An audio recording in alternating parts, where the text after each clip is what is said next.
우리의 시간 속에 아직 다가오지 않는 시간을 가리켜서 미래라고 말합니다. 인간은 모든 동물들 중에서 유일하게 미래라는 시간 개념을 가진 존재입니다. 우리는 미래에 어떤 일이 벌어질지 그 누구도 정확하게 예측할 수 없습니다. 첨단 과학기술이 발달해서 여러 가지 이론과 변수를 대입해서 미래에는 이러이러한 일들이 벌어질 것이다. 어느 정도 추정을 해볼 수는 있습니다. 하지만 그 또한 완전하게 정확하지는 않고 어떤 경우에는 그 예측이 완전히 틀리거나 빗나가는 경우도 많습니다. 미래는 미지의 영역입니다. 그렇기 때문에 많은 사람들은 앞으로 무슨 일이 벌어질지 도무지 알 수 없어서 불안해하기도 합니다. 그래서 어떤 사람들은 자신의 미래를 알아보고자 점집을 찾아보기도 하고 다양한 종교적 행위를 하기도 합니다.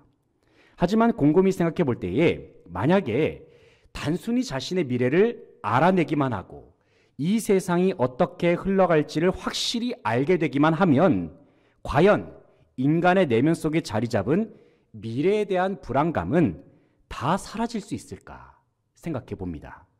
어떤 면에서는 자신의 미래에 벌어질 상황을 다 보았기 때문에 더 불안할 수도 있고 걱정이 많아질 수도 있을지도 모르겠습니다. 그래서 우리의 인생은 어떤 사람의 말처럼 그저 모르고 사는 것이 제일 나을런지도 모르겠습니다. 분명 우리의 인생은 불확실한 요소들이 많습니다. 그 어느 것 하나 분명한 것이 없고 그 어느 것 하나 확실한 것이 없습니다. 그러다 보니 우리는 살면서 때로는 예상치 못한 고난과 어려움을 맞이하기도 합니다. 하지만 예수 그리스도를 믿는 하나님의 백성들은 이러한 불확실한 세상에서도 소망을 가지고 그래도 불안이 아닌 평안한 마음을 가지고 살아갈 수 있습니다. 왜냐하면 우리가 믿는 하나님은 온 세상 천지만물을 창조하시고 이 세상의 모든 것을 주관하시며 역사를 인도하시는 분이시기 때문입니다. 특별히 역사의 주인이신 예수 그리스도께서는 사도 요한을 통해서 소아시아 지역의 7교회들에게 장차 일어날 일들에 관하여 계시해 주고자 하셨습니다. 그런데 여기서 우리가 주목할 부분은 주님께서는 요한을 통해서 7교회들에게 세상의 마지막 날에 일어날 일들을 알리고자 하셨다는 사실입니다. 왜 주님께서는 7교회들에게 세상의 마지막 말씀, 계시의 말씀을 주고자 하셨을까요? 왜냐하면 성경에서 7이라는 숫자는 완전함을 의미하고 있기 때문입니다. 그렇기 때문에 우리는 예수님께서 이 계시의 말씀을 단순히 소아시아 지역에 있는 7교회뿐만이 아니라 이 땅에 존재하는 모든 교회를 향하여 주셨다는 사실을 우리는 확인할 수 있습니다.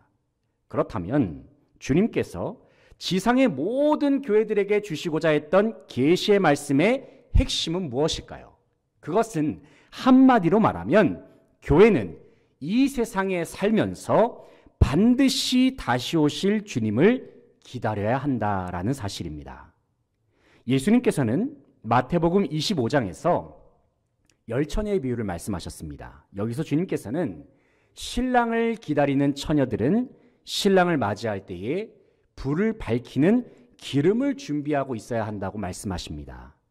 사랑하는 성도 여러분, 주님께서 말씀하신 신랑을 기다리는 신부가 누구입니까? 바로 우리가 신랑 되시는 주님을 기다리는 신부인 줄로 믿습니다. 그래서 우리는 주님 다시 오시는 그날까지 주님을 맞이할 준비를 하고 있어야 합니다. 등불을 밝히는 기름을 준비하지 않으면 불을 켤 수가 없습니다. 등불을 밝히는 기름을 준비하지 않으면 마지막 때에 만나게 될 주님의 얼굴을 볼 때에 어쩌면 제대로 알아보지 못하는 상황이 벌어질지도 모릅니다. 우리에게 주어진 시간은 계속해서 흐르고 있습니다. 다시 말해서 우리의 시간은 미래를 향하여서 마지막을 향하여서 끊임없이 나아가고 있다는 사실입니다. 시간이 흐름에 따라서 우리가 주님을 만나 뵈올 마지막 때도 점점 다가오고 있습니다.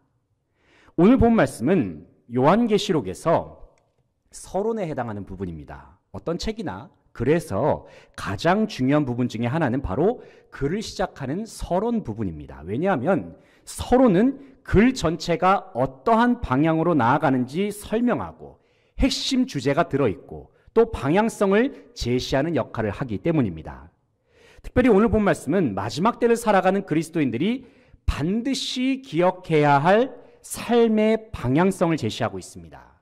이 시간 본문 말씀을 통해서 주님을 기다리면서 살아가는 교회된 우리가 어떠한 방향성을 가지면서 살아가야 하는지를 함께 생각해 보기를 원합니다. 첫째는 구원으로 향하는 방향성입니다. 한번 5절 말씀을 다 함께 읽어보겠습니다. 5절 시작. 또 충성된 증인으로 죽은 자들 가운데에서 먼저 나시고 땅의 임금들의 머리가 되신 예수 그리스도로 말미암아 은혜와 평강이 너희에게 있기를 원하노라. 우리를 사랑하사 그의 피로 우리 죄에서 우리를 해방하시고. 아멘. 5절의 하반절을 보시면 우리를 사랑하사 그의 피로 우리 죄에서 우리를 해방하시고 말씀합니다. 누가 우리를 죄에서 해방하셨습니까? 바로 십자가에 달리셔서 보혈의 피를 흘리신 예수 그리스도로 말미암아 저와 여러분은 모든 죄악으로부터 해방되었습니다. 그렇다면 왜 하나님께서는 사랑하는 독생자를 십자가상에서 죽이시면서까지 저와 여러분의 죄의 문제를 해결하고자 하셨을까요? 왜냐하면 하나님께서는 이 자리에 함께한 저와 여러분을 극진히도 사랑하시기 때문입니다. 요한복음 3장 16절 말씀을 보면 하나님이 세상을 이처럼 사랑하사 독생자를 주셨으니 이는 그를 믿는 자마다 멸망하지 않고 영생을 얻게 하려 하심이라 말씀합니다. 또 요한일서 4장 10절 말씀을 보면 사랑은 여기 있으니 우리가 하나님을 사랑한 것이 아니요 하나님이 우리를 사랑하사 우리 죄를 속하기 위하여 화목제물로 그 아들을 보내셨음이라 말씀합니다. 사랑하는 성도 여러분, 우리가 죄사함 받아서 거룩한 하나님의 존재로 변화된 것은 하나님께서 우리를 사랑하시는 사랑 때문입니다. 하나님께서 나를 사랑하신다는 사실을 우리는 어떻게 확실하게 알 수 있습니까?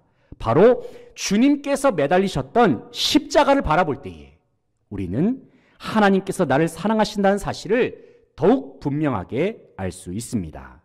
그뿐만 아니라 하나님께서 나를 사랑하신다는 사실은 성경에도 기록되어 있으며 동시에 주님께서는 우리의 마음속에도 내가 너를 참 사랑한다라고 끊임없이 말씀하고 계십니다. 마지막 때를 살아가면서 나를 위하여 십자가에 달리신 예수 그리스도의 사랑을 기억하고 나를 구원하시기 위하여 독생자를 보내신 하나님 아버지의 사랑을 기억하면서 구원의 길로, 구원의 방향성으로 나아갈 수 있는 모든 성도들 되시기를 소망합니다. 둘째는 변화로 향하는 방향성입니다. 6절 말씀 함께 읽어보겠습니다. 6절 말씀 시작. 그의 아버지 하나님을 위하여 우리를 나라와 제사장으로 삼으신 그에게 영광과 능력이 세세토록 있기를 원하노라. 아멘. 6절을 보면 그의 아버지 하나님을 위하여 우리를 나라와 제사장으로 삼으신 그에게 영광과 능력이 세세토록 있기를 원하노라 말씀합니다. 여기서 우리는 성부 하나님께서 독생자 예수 그리스도를 보내심으로 우리의 모든 죄악을 사하여 주신 이유를 확인할 수가 있습니다. 그것은 한마디로 말해서 우리 각자를 하나님의 나라, 하나님의 제사장으로 변화시키시기 위해서입니다. 그렇다면 우리를 하나님의 나라와 제사장으로 삼으셨다는 말에는 어떠한 의미가 있을까요? 먼저 우리를 하나님 나라로 삼으셨다는 말을 생각해 보겠습니다. 6절을 보면 우리를 나라로 삼으셨다 말씀하죠. 이 표현은 우리가 단순히 하나님 나라에 소속된 시민이 되었다는 것만을 의미하지 않습니다. 이 말씀은 우리의 존재 자체가 하나님 나라로 변화되었다는 것을 의미합니다.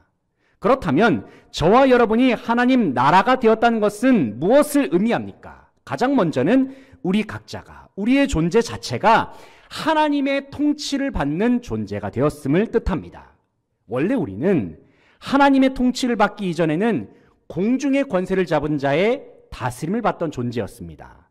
그 당시에는 그 어떤 소망도 없이 그저 어둠의 세월을 보냈던 인생이었습니다.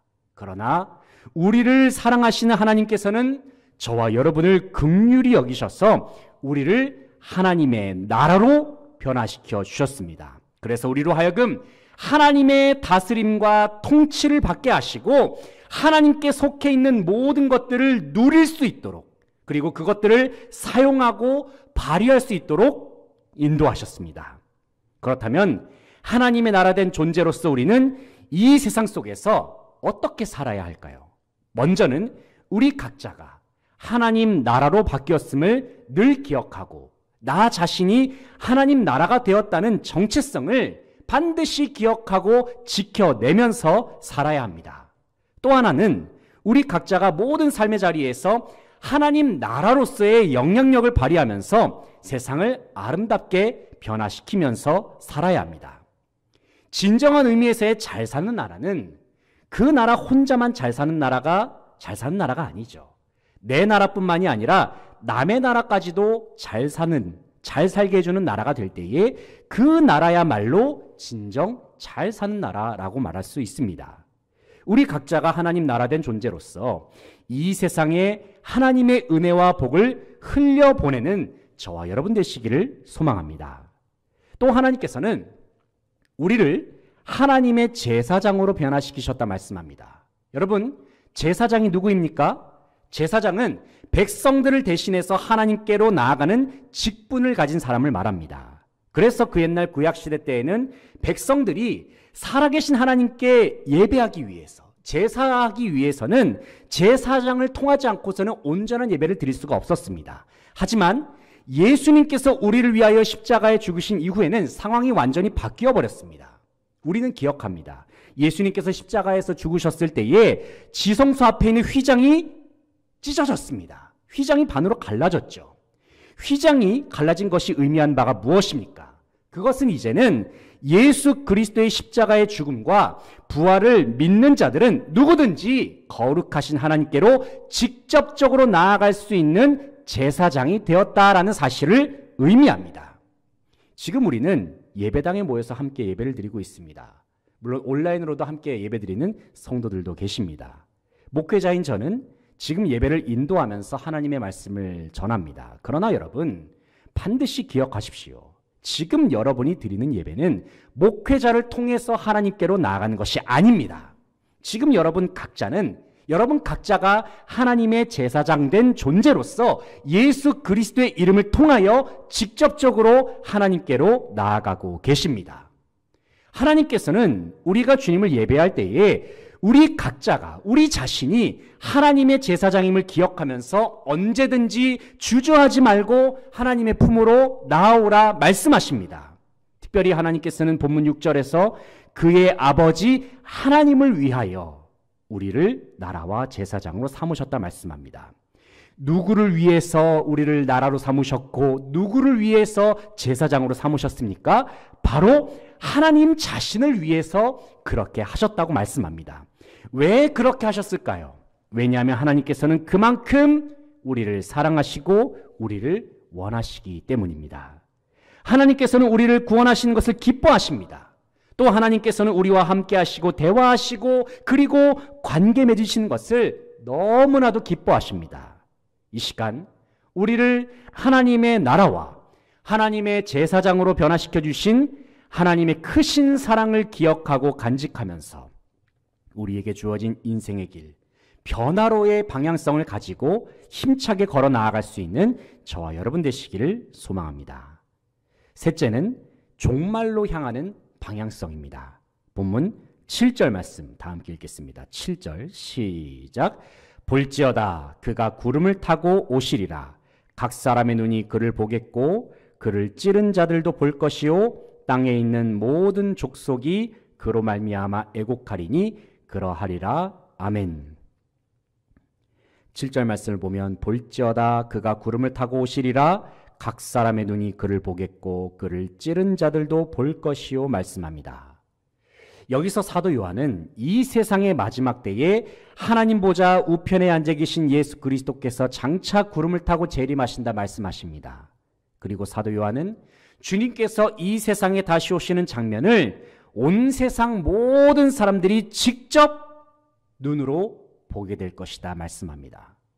그런데 주님께서 이 땅에 오실 때에 사람들이 보이게 될 반응은 크게 두 가지입니다. 하나는 기뻐하는 반응, 또 하나는 애곡하는 반응입니다.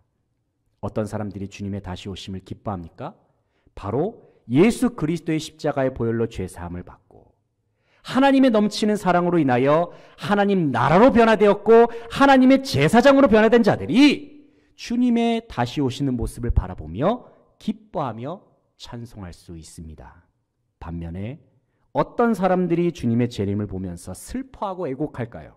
바로 7절에 나온 것처럼 주님을 찌르는 자들, 다시 말해서 주님을 끝까지 거부하면서 하나님을 대적하면서 주님과 아무런 상관없는 인생을 고집하는 자들이 주님께서 이 땅에 다시 오실 때에 애곡하게 될 것이다. 성경은 말씀하고 있습니다. 하지만 온 세상은 분명히 알아야 합니다. 그것은 이 땅에 다시 오시는 예수 그리스도께서 바로 알파와 오메가가 되신다는 사실입니다. 알파와 오메가가 무엇일까요? 고대 헬라어의 첫 번째 알파벳과 마지막 알파벳이 바로 알파와 오메가가 되겠습니다. 그러니까 알파와 오메가는 처음과 나중을 의미합니다. 사랑하는 성도 여러분, 예수 그리스도께서는 알파와 오메가요, 처음과 나중 되십니다. 왜냐하면 예수 그리스도는 하나님과 동등한 분이심과 동시에 참 하나님이 되시기 때문입니다. 우리는 본문 8절 말씀에서 사도 요한이 성부 하나님께서 하신 말씀을 다음과 같이 전하는 것을 볼 수 있습니다. 8절 말씀을 한번 읽어보겠습니다. 8절 시작. 주 하나님이 이르시되 나는 알파와 오메가라, 이제도 있고 전에도 있었고 장차 올 자요 전능한 자라 하시더라. 아멘. 성부 하나님께서 친히 하나님 자신에 대해서 이렇게 밝히시고 계십니다. 나는 알파와 오메가라. 이제도 있고 전에도 있었고 장차 올 자요 전능한 자라. 하나님께서 하나님 자신에 대해서 말씀하시죠. 그런데 이와 비슷한 표현의 말씀이 4절에도 나오는데 여기서 4절에 해당하는 말씀은 예수 그리스도에 관한 말씀입니다. 4절 말씀도 함께 읽어보겠습니다. 4절 말씀. 4절 시작. 요한은 아시아에 있는 7교회에 편지하노니 이제도 계시고 전에도 계셨고 장차 오실 이와 그의 보좌 앞에 있는 7 영과. 아멘. 사도 요한은 성부 하나님께 사용한 표현인 이제도 있고 전에도 있었고 장차 올 자요라는 표현을 4절에서 성자 예수님께 동일하게 사용하는 것을 알 수 있습니다. 여기서 우리는 요한이 전한 말씀을 통해서 예수 그리스도께서 성부 하나님과 동등하신 참 하나님이 되신다는 사실을 분명하게 확인할 수 있습니다. 특별히 사도 요한은 당시 수많은 박해 속에 살고 있는 초대교회 성도들에게 예수 그리스도의 다시 오심을 기다리며 살 것을 요청했습니다. 왜냐하면 장차 다시 오실 예수 그리스도는 처음과 나중 되시며 전능하신 하나님 되시며 온 세상을 심판하실 참된 재판관이 되시기 때문입니다. 세상이 악하고 여러 가지로 힘들고 어렵지만 마지막 때에 다시 오실 주님께서는 모든 것을 결국에는 심판하시고 또 주님을 기다리면서 살았던 모든 교회의 눈물을 주님께서 친히 닦아주실 것입니다. 주님께서 친히 위로하여 주실 것입니다. 세상의 종말에 다시 배울 주님을 바라보고 기대하면서 이 세상 속에서 주님께서 맡겨주신 귀한 사명을 끝까지 잘 감당하며 나아가는 모든 성도들 되시기를 간절히 바라고 소망합니다. 사랑하는 성도 여러분, 예측할 수 없는 미래를 앞두고 살아간다는 것은 인간에게 많은 근심과 걱정과 불안을 안겨줍니다. 하지만 모든 것을 아시고 주관하시는 주님께서는 이 세상의 모든 교회와 성도들에게 장차 마지막 때에 일어날 일들에 관하여 확실하게 계시하셨습니다.